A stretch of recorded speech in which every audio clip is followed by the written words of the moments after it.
अपने पहले दिन की शूटिंग में ऋतिक रोशन नर्वस थे और उन्होंने संगीत का सहारा लिया। अपने फेवरेट गाने को उन्होंने वॉकमैन पे लगा दिया और उसी को सुनते रहे। उनके पहले ही सीन का शॉट फिल्माया जा रहा था जिसमें वो सपने में गिटार बजा रहे हैं, कुछ गड़बड़ होती है और फिर उनका सपना टूट जाता है। ऋतिक का संगीत सुनते हुए काम करने का आइडिया काम कर गया और पहली ही टेक में शॉट ओके हुआ। अपने बेटे को एस्टैब्लिश करना ही था कि मैं अपने बेटे को एस्टैब्लिश कर रहा हूँ। पहले ही सीन में उसे मैं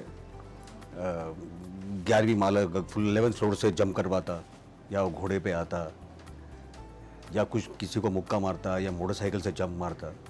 मैंने वैसे नहीं किया क्योंकि मेरी कहानी में का जो कैरेक्टर था रोहित, वो बिस्तर से उठता है, तो that was his introduction in the film. So I went with the film. मैंने सोचा कि nobody should realize that there is Hrithik Roshan playing this role or any other person. They should see Rohit who's playing this character in the film. Hero के रूप में ये ऋतिक रोशन की पहली film थी, पर फिल्म मेकिंग के बारे में उन्हें काफ़ी जानकारी है।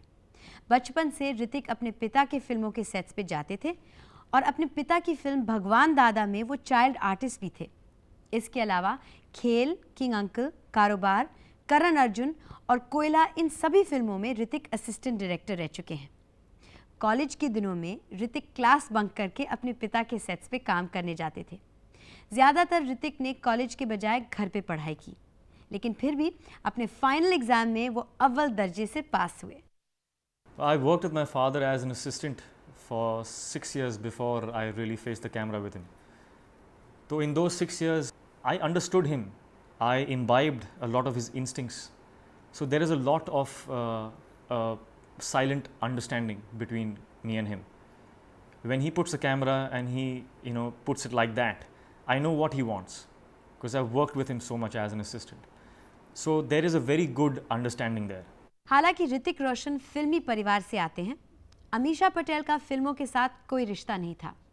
अमीषा के दादा मरहूम रजनी पटेल जाने माने पॉलिटिशियन और बैरिस्टर थे।